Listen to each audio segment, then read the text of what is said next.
Hey guys, it's Greg from GWA Auto Parts, and today we're going to go over the sunroof track assembly repair kit that fits a variety of Ford vehicles from 2000 to 2014.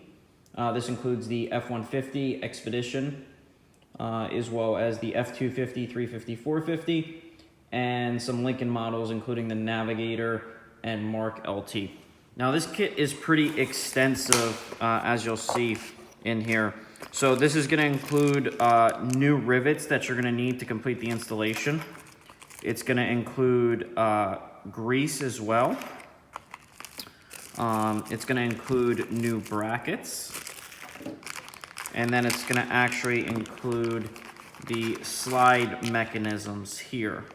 The track as well as the mechanism that attaches to the frame where the glass sits. And there's two of those here.